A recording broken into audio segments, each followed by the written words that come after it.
The movie starts with a man who bullied Robert's daughter, but Robert took matters into his own hands. He bathed the man and even shaved him. When the man wasn't looking, Robert covered his face with a handkerchief laced with ecstasy, knocking him out. Robert then called in a medical team to perform a secret surgery. When the man, Vicente, woke up from the anesthesia, he was shocked to find that Robert had performed a vaginoplasty on him. Vicente stared in disbelief, overcome with despair.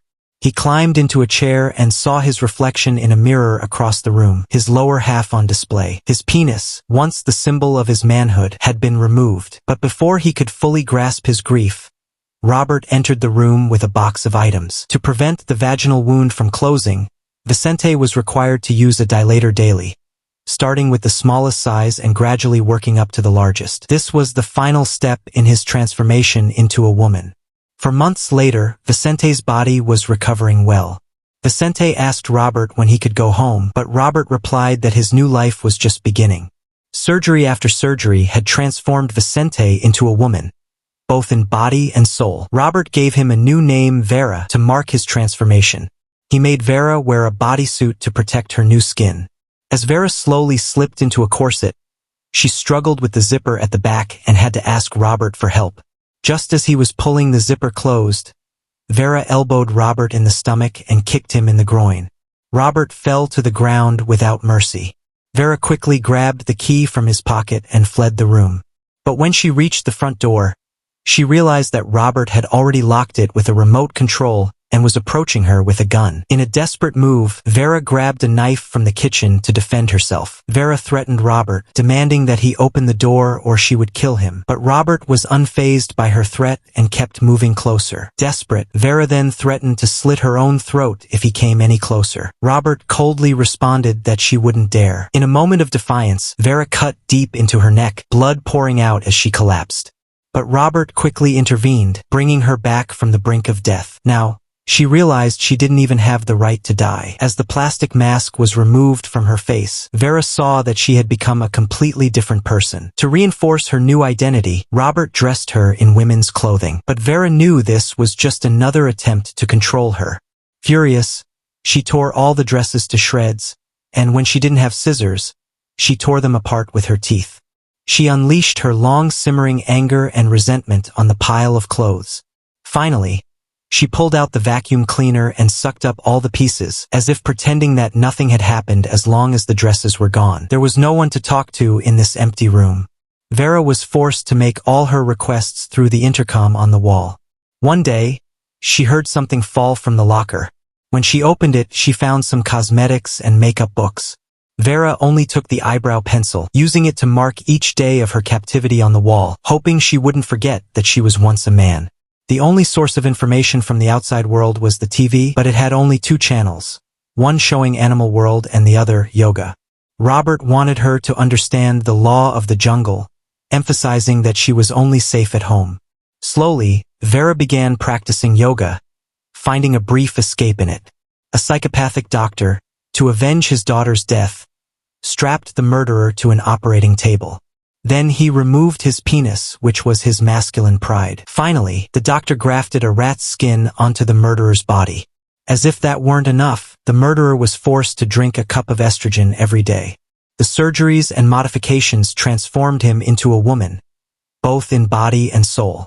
When Robert returned home, the first thing he did was sit on the couch and admire his masterpiece. He couldn't help but be mesmerized by how much Vera resembled his late wife. One day, Vera asked Robert if he was happy with her. Was there anything about her that needed to be changed?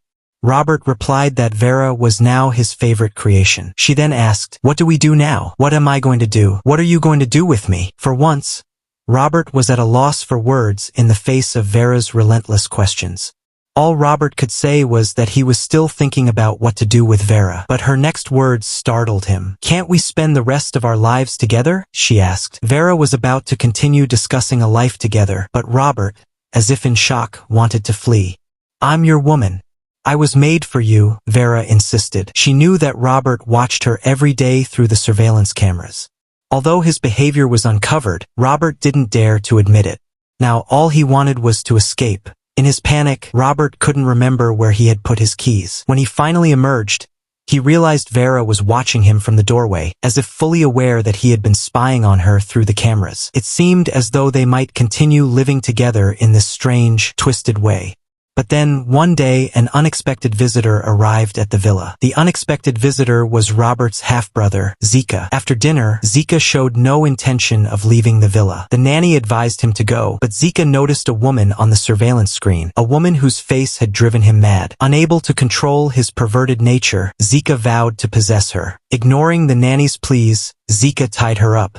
When Vera heard the commotion, she called out for the nanny, asking what was wrong. But by then, the nanny was already under Zika's control. Zika began searching the villa, opening door after door, only to find empty rooms. There were a dozen doors, but none led to the woman he sought. Finally, he reached a locked door that wouldn't open. Zika knew this was it. He had found her. Inside, Vera sensed something was terribly wrong. Hearing the key turn in the lock, she quickly hid in a corner. The moment Zika opened the door, Vera kicked it hard, sending him flying back. She bolted from the room as fast as she could, but Zika quickly recovered and caught her. Vera clung to the railing, desperately hoping not to be dragged back into the room. But she was too weak, and Zika hoisted her onto his shoulders, carrying her into the room without mercy. He forced his way into his sister-in-law's room and attempted to assault her. Despite her desperate struggle, she was eventually carried away by Zika. Zika's mother witnessed the entire scene, but she was powerless to intervene. Robert returned home and saw the surveillance footage of his brother manhandling a woman. Enraged, Robert grabbed a gun and stormed into the room, pointing it at his brother who was lying on the bed. Vera, however, shook her head and urged him not to shoot. Despite her plea, 2 shots rang out and silence fell over the room. After this incident, the tension between Vera and Robert finally began to ease. Robert no longer kept her locked in a sealed room like a prisoner.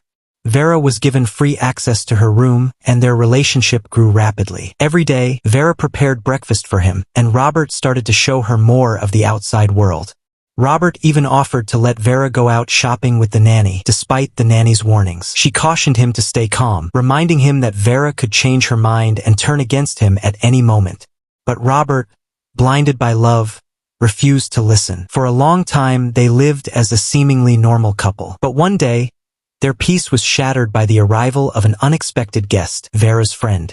He approached Robert with a newspaper in hand. The newspaper contained a missing persons notice published by Vera's mother, revealing that Vera's body, when she was still a man, had been missing for 6 years. Her mother had never given up searching for her. Vicente's friends now suspected that the paper Robert had shown them was a forgery, and that the transformation was the result of Robert's selfish ambition. They believed Vera had been kidnapped and used as a guinea pig. Before the friend could finish his accusations, Robert pulled out a gun and ordered him to leave. Vera's friend left, his suspicions confirmed by Robert's aggressive reaction. Shortly after, Vera came in from outside and took the initiative to explain that she was a woman by her own choice. She insisted that, even though Robert had operated on her, it was done with her full consent, and her name was not Vicente. To further dispel her friend's doubts, Vera sat on Robert's lap. Later that night, during an intimate moment with Robert, Vera felt the need for some air. With his permission, she ran downstairs alone. While wandering, she stumbled upon a picture of herself from when she was a man. It was a stark reminder that her mother had never given up looking for her, even as Vera had been domesticated into forgetting her past identity as a man. The realization hit Vera that all her suffering was caused by the man upstairs, Robert. Determined to end it, Vera made her decision. She pulled out a pistol and declared, "I'm going to kill you." The nanny downstairs heard the gunshot and rushed to the house, but it was too late.